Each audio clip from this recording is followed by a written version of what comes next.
Hello, ici Joanne Yangting, bienvenue dans le podcast Game Entrepreneur. Aujourd'hui, épisode spécial, on va faire un petit bilan du mois de janvier, parce que j'ai partagé beaucoup avec vous en début d'année 2023. Pourquoi ça me tient à cœur de partager ça avec vous? C'est parce que j'ai commencé l'année avec 42 fièvres, j'ai passé mon nouvel an dans mon lit avec même 41 de fièvre à ce moment-là. J'avais la grippe, la mauvaise grippe là qui a couru et qui était très très très violente. Et surtout, j'ai traversé une période qui était un petit peu difficile, dont j'ai parlé dans un épisode au tout début d'année. Et c'est vrai que 2022 a été une année qui a été pour moi très difficile et que j'ai eu un petit peu du mal à digérer. Et du coup, je vais partager avec vous aujourd'hui les coulisses, notamment de comment en janvier, j'ai repris du poil de la bête, j'ai doublé mes objectifs du mois, comment j'ai retrouvé ma forme physique comme je ne l'ai jamais eu avant, et puis surtout comment j'ai envie de partager un petit peu les lectures, les coups de cœur, et puis le paradoxe de à quel point non seulement se détacher des résultats, et focaliser sur autre chose dont je vous parlais m'a fait exploser justement ces résultats. Et si j'en parle, c'est parce que, comme je vous ai dit, je pense que ça peut être intéressant, même de partager pour vous, auprès de vous, quand vous traversez des périodes difficiles, parce que nous sommes tous comme ça. Nous avons tous nos coups de mou, nos coups de déprime, nos coups durs même de la vie, et même parfois dans les affaires, des moments où ça va moins bien. Comment réussir à se relancer? Comment réussir à repartir? Et ça me tenait à cœur d'avoir ce partage d'expérience avec vous. Et c'est vrai que c'est pas un format où je vois que chaque mois, je sais pas encore. Peut-être, vous me direz vos retours si ça vous plaît. Envoyez-moi un petit message, notamment sur Instagram, sur JYangting Instagram. Vous avez le lien dans les notes du podcast. Et envoyez-moi un petit message pour vous dire si, parce que c'est vrai qu'on peut pas commenter sur les podcasts, mais si vraiment vous voulez que ça vous plaît, ce format mensuel, faire un petit bilan, vous me direz. Parce que j'ai pas envie non plus, déjà que j'ai déjà les bilans du game, tous les trimestres, c'est pour en faire chaque fois, tous les mois. Je ne sais pas. En fait, il y a des mois où je trouve pas que c'est pertinent. Mais en tout cas, là, il y a vraiment des choses pertinentes à dire et je me suis dit, bon, let's go. Et puis si l'envie, je m'engage pas, c'est ça que je vous dis, je m'engage pas. Si l'envie ou les retours en réclament, peut-être. Mais on verra. Encore une fois, c'est un peut-être. Mais c'est vrai que là, après l'année 2022 qui a été difficile, pour moi, 2023, je me suis dit non, cette année, j'ai vraiment envie de donner un gros coup de boost. Mais un gros coup de boost. J'ai envie de démarrer très fort parce que l'élan, le démarrage, il est extrêmement important. Et si vous n'avez peut-être pas réussi à bien démarrer comme vous voulez, ou alors vous avez fait peut-être un petit faux départ, je vous rassure, avec les conseils que je vais vous donner, ça peut vous aider à vous relancer et à repartir.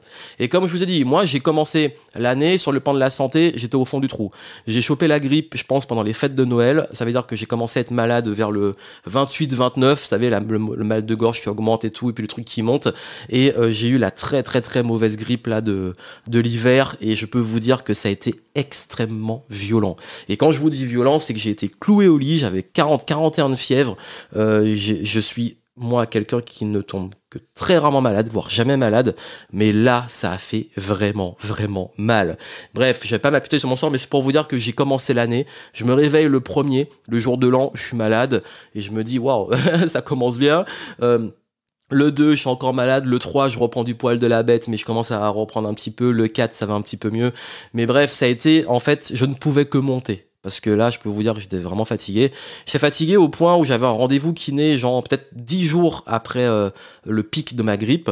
Et on a dû arrêter la séance parce que j'ai tout fait, en fait. J'arrivais plus à respirer tellement j'avais accumulé du mucus et tout dans les bronches et j'étais pas bien. Et du coup, ça a un petit peu traîné, mais c'est bon. Au bout de 10 jours, j'étais guéri. Mais c'est pour vous dire que, ouais, c'est quand on est super motivé et qu'on démarre une année comme ça, on se dit, mais non, mais là, j'ai vraiment envie d'avancer. Mais je pars aussi d'un autre principe, et c'est vraiment une philosophie très personnelle. C'est que aussi, parfois, la maladie, elle est là aussi pour nous nettoyer. Elle est là aussi je la vois comme un rôle, et je l'ai vu même comme une transition. Je me suis dit, ok, là, c'est le nettoyage du corps. Ok, let's go. Maintenant, on est tout neuf, on repart. Et puis, ça fait du bien parce que quand on a eu ça, quand on repart, on se sent dans une autre énergie, on a une nouvelle dynamique. Donc, ce que j'ai fait, c'est que j'ai dit que ce mois de janvier, une fois que j'ai commencé à me sentir mieux, je me suis fait un plan ultra détaillé de tout ce que je voulais accomplir. J'avais envie de lancer mon nouveau programme Manifeste, qui d'ailleurs a été un énorme succès. Je me demande, je sais pas encore parce que c'est pas encore totalement fini au moment où j'enregistre, mais je crois que c'est peut-être l'un des records de lancement dans le top 3 de mes lancements de programmes depuis au moins 5 ans. Également, j'ai pu enregistrer plein d'échanges avec des invités qui vont arriver sur le podcast. Bonne nouvelle pour vous. Et d'ailleurs, hein, dans les moments où j'ai eu un mois extrêmement chargé, je me suis dit non, je me suis engagé cette année à faire plus de podcasts avec des invités. Qu'est-ce que j'ai fait? J'ai pas attendu tout de suite, j'ai pris les rendez-vous et j'ai calé ça dans l'agenda. J'ai pas attendu d'avoir le temps, j'ai décidé d'y consacrer le temps. Donc tout ça fait que il y a eu cette actualité qui a fait que oui, j'ai quand même eu un mois où j'ai énormément bossé, donc il a fallu tenir le rythme. Je vais vous dire comment. Déjà, mon premier focus, forcément, c'était la santé. Pourquoi? Parce que quand vous commencez malade, vous avez qu'une envie, c'est d'être déjà en pleine énergie. Et quand il n'y a pas d'énergie, forcément, vous pouvez avoir tout ce que vous voulez. S'il n'y a pas d'énergie pour commencer à faire des choses, on va nulle part. Donc, le sport, une reprise du sport, de la marche progressive, pas d'alcool. Pas de malbouffe, franchement, zéro alcool pendant tout le mois de janvier, zéro malbouffe. Ça tombe bien, je suis pas un gros addict ni de l'alcool ni de la malbouffe. Parfois, je peux prendre un petit verre de vin avec des amis et tout, mais je suis pas, à la base, je bois pas beaucoup d'alcool, très rarement. Et la malbouffe, c'est pas mon délire. Parfois, mais j'aime bien parfois un bon fast-food, mais c'est pas quelque chose que je mange régulièrement. Donc, ce qui fait que là, je me suis mis en mode strict. Ça veut dire rien de pourri ne rentre dans mon corps. Pareil pour l'esprit.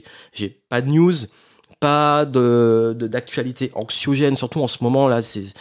En tout début d'année, quand j'étais malade, j'ai regardé un petit peu les news et ça m'a plombé. Je me suis dit mais là 2023 on va couler, on va tous ça va partir en vrille et ça m'a pas, c'est pas constructif en fait, et surtout ça m'a pas aidé à être dans un meilleur état. Donc déjà hop, santé, reprise en main de la santé, reprise du sport progressive, et plus ça allait mieux, plus je reprenais en intensité, et surtout la régularité. Je me suis engagé à faire du sport tous les jours, et même si c'est pas une grosse séance de sport, c'est d'aller marcher dehors, d'être en mouvement. Pareil pour le sommeil, reprendre en main mon sommeil, avoir des heures fixes de coucher et de réveil, un petit rituel. Ça paraît des choses simples que je suis sûr que vous connaissez, qui sont du bon sens, mais ça change tout. Parce que mon niveau d'énergie n'est pas le même, et je suis remonté très très vite. Je vous dis, on va dire la grippe, le gros a duré une petite semaine. Vraiment, le gros pic, c'était 4 jours, 5 jours. Et après, une petite semaine de bronche un peu encombrée, le temps que le corps fasse le travail. Un peu d'air marin, une bonne hygiène de vie, beaucoup de thé, et ça repart. Et puis surtout, je crois que ce qui a vraiment fait la différence, c'est d'apporter du sain au corps et à l'esprit. Au corps et l'esprit. D'ailleurs, j'ai repris la lecture. Très content de ma reprise de la lecture. Parce que moi, je lis pour surtout la stimulation intellectuelle. Ça veut dire que je ne lis pas forcément pour toujours apprendre quelque chose. Je lis pour être inspiré, pour avoir des nouvelles idées, des nouvelles perspectives. Là, j'ai relu pas mal des classiques de Paulo Coelho pour ceux qui sont sur mon groupe Telegram. D'ailleurs, rejoignez-le si vous voulez des coulisses et des contenus exclusifs, ou alors d'avoir des choses en avant-première, d'avoir les contenus en avant-première. Sur mon compte Telegram, je partage régulièrement, tous les jours, vous avez du contenu. Donc, vous pouvez le suivre, vous avez les infos en descriptif si vous voulez le rejoindre. Et c'est vrai que en relisant les grands classiques de Paulo Coelho, je me suis rendu compte que j'avais vraiment une nouvelle lecture des choses. Ça veut dire que, je sais pas, c'est parce que je suis beaucoup plus sensible sur l'aspect peut-être spirituel ou l'interprétation des leçons qu'il donne, mais avant, je passais à côté de plein de subtilités, et que c'est vrai que comme j'ai beaucoup appris ces dernières années, et j'ai fait beaucoup d'initiations sur pas mal de choses, c'est vrai que comme on n'a pas le même état d'esprit, la même vision, on n'est plus la même personne, j'ai pas relu les mêmes livres. Et c'est là que je me suis dit que mais le gars, il a quand même une profondeur dans ce qu'il apporte, parce qu'on peut avoir différents niveaux de lecture. Croyez-moi, hein, quand vous avancez dans votre évolution personnelle, relire des livres qui vous ont marqué, vous allez avoir une vision complètement différente. Alors, il y a aussi l'effet inverse. Hein. Parfois, on peut relire un truc et se dire ah ouais, mais tout ça, en fait, finalement, c'est des évidences ultimes et ça m'apporte plus rien tellement ça a été acquis. Par exemple, moi, je relis Père riche, Père pauvre. C'est vrai qu'au niveau de l'argent et du mindset sur l'argent, ça me paraît, je me dis, mais pourquoi je savais pas ça il y a 15 ans, quoi. Donc, oui, je pense que la lecture, je sais pas acheter des livres en me disant je vais apprendre un nouveau truc. C'est plus, ok, je vais peut-être apprendre, parce qu'on apprend toujours, mais je vais soit réviser, soit avoir de nouveaux angles, soit juste stimuler mon cerveau, parce que dans cette remise à niveau et pour remonter la pente, sur le plan intellectuel, c'est important de stimuler son cerveau et ses neurones. Pourquoi ? Parce que votre créativité, votre capacité à résoudre des problèmes est extrêmement importante. Donc pour moi, en fait, je sais qu'il y a beaucoup de personnes qui sont tout le temps en mode ouais, mais j'apprends rien, je sais déjà. Franchement, ces gens-là, je crois que je les supporte plus. Vraiment, je vous le dis, je suis honnête. Je supporte plus entendre ça. Vraiment, quand quelqu'un me dit ça, je le blacklist. Je veux plus entendre parler de toi. Parce qu'en fait, je trouve que c'est un mindset de merde. Et je suis désolé de m'énerver, mais à un moment, qui tu es pour penser que tu sais tout et que tu sais ? Même moi, sur plein de sujets que je maîtrise, je ne sais pas. Je mets toujours, je remets en question. Je dis pas que j'ai un manque de confiance ou syndrome d'un imposteur. Je dis juste, il y a des choses que je sais, mais je suis toujours prêt à les remettre en question, à les réviser. Et si je sais, je vais aller encore plus en profondeur. Parce qu'on n'a jamais fini d'apprendre. Et les gens qui savent tout le temps, c'est eux qui n'évoluent jamais. Ils sont tout le temps au même stade toute leur vie. Après, ils se plaignent tout le temps, mais ils avancent pas. Donc, arrêtez avec ça et arrêtez avec ce truc de tout le temps, dès que vous achetez un livre ou une formation, de vous dire « Ah, mais je vais apprendre un truc nouveau parce que sinon je sais déjà. » Non, c'est « Ok, bah révise, tu le sais, tant mieux. Maintenant, implémente-le, va plus loin. » Si en plus tu l'entends dans plusieurs livres ou plusieurs programmes et que ça revient tout le temps, c'est peut-être là que le truc il est. Parce que moi, aujourd'hui, je vous dis, c'est pas des nouveaux trucs que j'apprends, hein. Mon évolution, elle se fait dans l'approfondissement des choses qui sont déjà là. Quand je vous ai parlé de la santé, ça paraît évident, mais juste le fait de l'appliquer, de le maîtriser, de le faire avec un certain niveau de conscience, bah, le niveau d'énergie n'est pas le même. Et quand on a cette énergie, tout le reste suit.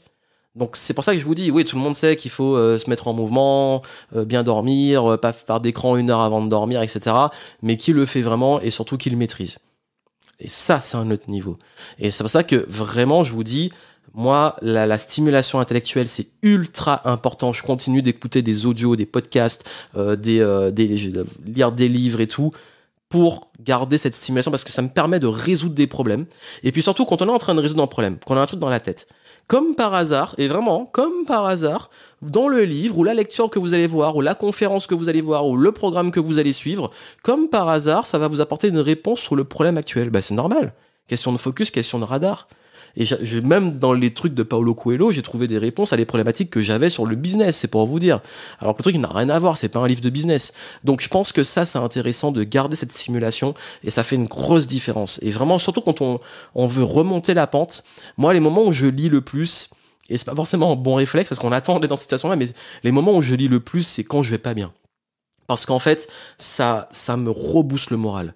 Quand on n'est pas bien, il y en a beaucoup, qu'est-ce qu'ils font ? Ils se jettent les 2 pieds dans les news plombantes, ou alors ils vont se plaindre, ou alors ils vont critiquer ou reprocher aux autres, alors que, bon, bah, t'es pas bien, mais consomme des trucs et cherche des solutions et consomme des trucs qui te font justement du bien. Et je crois que ça, c'est extrêmement important. Et il y a un autre concept que j'ai appliqué, c'est le côté disparaître et bosser en off. Alors vous allez pas dire que j'ai disparu puisque vous consommez mes contenus, mais disparaître, c'est au niveau de l'entourage. Alors j'ai dit à mon entourage, et j'ai fait ce choix-là, j'ai dit, aujourd'hui, je prends la décision que tout le mois de janvier, je suis off. Si vous avez des urgences, tout ça, ok, mais là, je suis concentré que sur mes projets.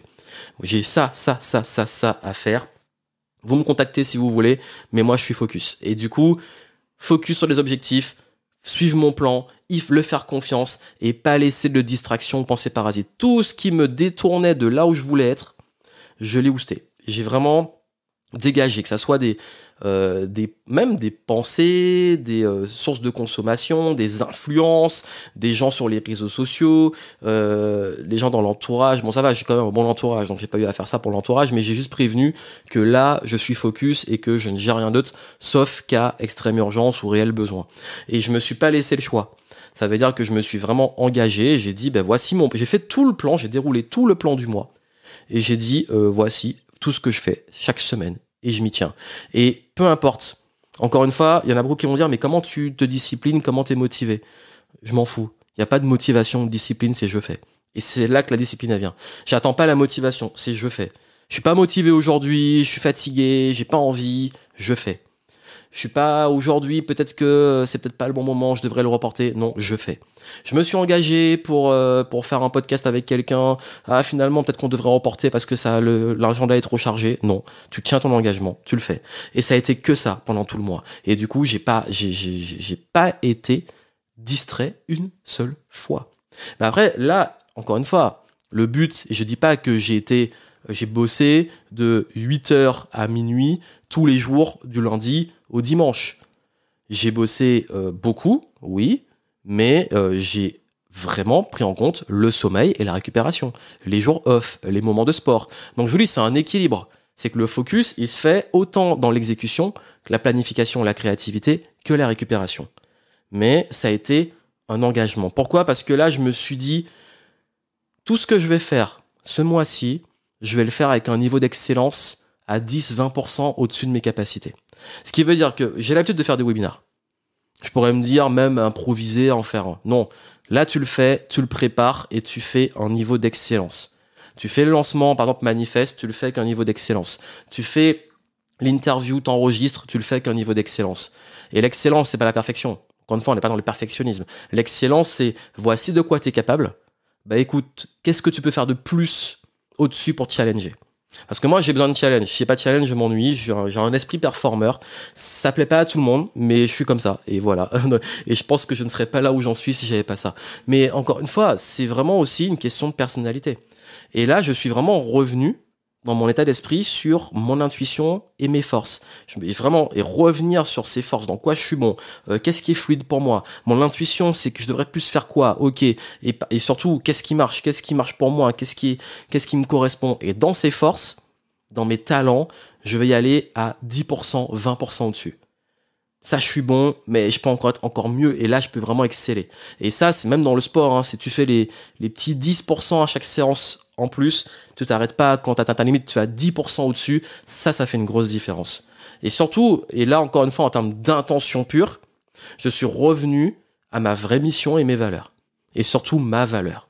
Ça veut dire l'intention réelle d'apporter de la valeur aux gens. Et ça a eu des influences, hein. J'ai vu les retours franchement, j'ai jamais eu autant de témoignages en si peu de temps. C'est-à-dire que même pour Manifeste, les gens, ils ont pris le truc, ils m'ont envoyé des témoignages directs sur le début du programme. Ils ont même pas attendu d'être arrivés au bout parce que, voilà, ça se fait tout de suite et ils sont tellement contents, ils ont commencé, ils ont dit, déjà sur les premiers trucs, ça m'a apporté ça. Et vraiment, je vous dis, ça, c'est parce que aussi, dans l'excellence, c'est pas juste l'excellence pour moi et le truc, parce que c'est important que moi je sois bien. Mais pour délivrer de la valeur, faut que je sois déjà bien, certes, mais je suis revenu vraiment sur les bases. Et j'aimerais vous dire qu'il y a un gros secret ultime. Non, c'est que tu reviens sur les bases. C'est quoi réellement ta mission là ? 2023, c'est quoi ta mission ? Qui t'as envie de servir ? Comment tu peux le faire à un gros niveau d'excellence ? Comment tu peux délivrer du lourd ? Comment tu peux aussi te focaliser sur un plan qui pourrait te permettre d'apporter cette valeur ? Et tout le reste n'a été que conséquence. Et ça, en fait, ça m'a même drivé énormément en termes de motivation, etc. Parce que je me suis dit, quand je me réveille le matin, je sais pourquoi je fais ça. Donc ça, c'est vraiment ce qui m'a permis de remonter la pente. Parce que comme je dis, j'ai commencé l'année malade, pas un gros moral, déçu de mon année 2022 parce que moi je suis extrêmement exigeant. Vraiment, je vous dis avec le recul que j'ai, parce que j'avais fait un contenu en fin d'année 2022 sur le bilan de l'année et voilà, j'ai partagé en toute transparence les choses sur lesquelles j'étais un petit peu déçu et les leçons derrière. Mais là, un mois après, j'ai encore plus de recul par rapport au moment où j'ai enregistré cette vidéo et ce podcast. J'ai le recul de me dire, mais en fait, même 2022, si je suis très objectif et je sors de mon côté performeur, exigeant et dur avec moi-même, mais avec toutes les décisions que j'ai prises et tout ce qui m'est arrivé et tout ce qu'il y avait comme contexte, bref, tout, si je prends l'ensemble, bah, je pense que je suis limite plus fier de ce que j'ai accompli en 2022 que ce que j'ai fait en ce mois de janvier 2023. Pourquoi ? Parce que, encore une fois, moi je vous dis, la fierté, c'est pas juste de péter les scores ou d'atteindre des super objectifs ou de se dire « Ok, j'avais un plan, j'étais discipliné, je suis arrivé au bout ». La fierté, c'est aussi que dans les moments durs, tu restes pas en bas, tu remontes. Parce que le plongeur, il ne se noie pas parce qu'il a plongé. Il se noie parce qu'il reste au fond de l'eau. Et ça a vraiment fait une différence. En introspection, je me suis dit « Ah ouais, mais en fait, ouais, toutes les fois où t'es tombé dans ta vie, toutes les fois où ça a été dur, les coups durs, T'as toujours continué, tu t'es jamais arrêté. Tu t'es réinventé, tu t'es renouvelé, t'as retrouvé ce niveau d'excellence. Même en 2022, quand j'ai mon souci de santé, je me suis remis. Et j'ai pas lâché, même que j'ai une petite... En fait, je vous dis, j'ai chopé le virus qui est à la mode, là, genre 1 mois après la sortie d'hôpital. Écoute, tu retombes, tu repars. Et puis après, j'ai eu la grippe pendant les fêtes après Noël. Tu repars. Ça fait partie de la vie. Les maladies, les difficultés, les coups durs, c'est partie de la vie. Et c'est dans ces moments-là, en fait, vraiment qu'on se forge pour moi. Parce que c'est facile de dire, ouais, je suis entrepreneur successful, je suis bon, je suis fort, je suis fier de moi. C'est facile quand tout va bien. Mais c'est quand ça va pas qu'on voit les vrais entrepreneurs. C'est quand ça va pas qu'on voit la vraie force de caractère des gens.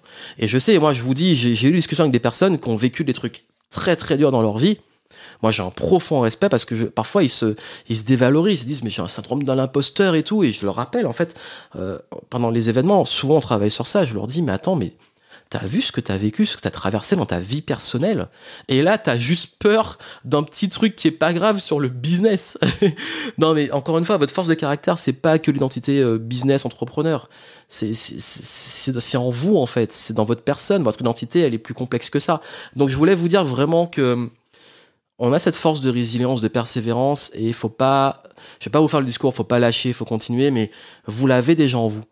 Et prenez conscience que toutes les galères que vous avez eues et toutes les fois où vous êtes tombés, soyez fiers d'avoir continué, de ne pas avoir lâché en revenant sur le passé. Pas de vous dire « Ah mince, je suis tombé, ah mince, j'ai échoué, ah mince, ça a été dur ». Juste dire « Ok, aujourd'hui, je suis là parce que j'ai surmonté ça et j'ai continué ». Et chacun son rythme. Si aujourd'hui, vous êtes dans le trou, vous allez remonter. Si vous êtes déjà remonté, soyez fiers de vous et puis continuez. Et puis si vous retombez, vous saurez remonter. Et puis la bonne nouvelle, c'est que quand on vit des choses aussi, c'est que parfois on peut avoir peur aussi, même les choses qui peuvent arriver, mais quand on les vit, on devient plus fort pour gérer quand ça revient. On est plus préparé. Vous gagnez, vous faites du level up comme on dit, vous gagnez en expérience. Donc pour la suite, pour le mois de février 2023, là on va plus parler, on a tellement parlé argent en janvier que j'ai envie de, vous savez, moi en tant que multipotentiel j'ai besoin d'un peu varier les sujets, et on va quand même parler il y aura une partie business certes, on va parler business, mais on va parler aussi influence, charisme, et notamment la partie pour les introvertis, les sensibles, les divergents, atypiques. J'ai prévu pas mal de surprises pour vous pour le mois de février. Forcément, qui dit Saint-Valentin, même si je suis pas un grand fan de cette fête, mais je me suis dit pour l'occasion, ma petite intuition m'a dit ah tiens, peut-être que la semaine de la Saint-Valentin, on va aborder des sujets sur l'influence et sur les introvertis. Mais pas que, vous inquiétez pas, parce que je sais que tout le monde n'est pas introverti dans mon audience. Mais non, il y aura des conseils business, il y aura de la nouveauté au niveau des invités sur le podcast. Là, j'ai des nouveaux invités, on a enregistré ça en janvier, donc ça pourra sortir en février. Donc restez connectés. Et vous avez des belles choses qui arrivent. Voilà, je voulais partager ces petits coulisses avec vous. J'espère que ça vous aura plu, ce petit format. J'attendrai vos retours. Mais en tout cas, c'est très spontané. Je me suis dit, tiens, j'ai envie de partager un peu ça parce que je veux partager aussi les succès, célébrer, mais vous montrer aussi que on peut célébrer. Mais moi, je vous partage la vraie vie aussi. Partage la vraie vie, les vraies galères, parce que juste célébrer ou juste parler des problèmes, c'est pas constructif. C'est que les deux vont ensemble et qu'on prend tout l'ensemble et que vous ayez ce partage d'expérience pour pouvoir, quand vous le vivez, quand vous traversez ça, pouvoir remonter. Donc je voulais le partager avec vous, et si vous voulez soit bosser avec moi ou aller plus loin, je vous mets des petites ressources dans les notes du podcast en descriptif, ça pourra vous aider. Voilà, moi je vous souhaite plein de succès, on se retrouve pour ce deuxième mois de l'année, ce mois qui est le mois de mon anniversaire, mais je vous avoue que février est toujours un mois particulier pour moi, mais j'en parlerai peut-être par la suite, et puis on se retrouve vraiment pour la suite, et peu importe où vous en êtes, j'ai envie de vous dire, les bonnes choses arrivent. Voilà, la vie est ce qu'elle est.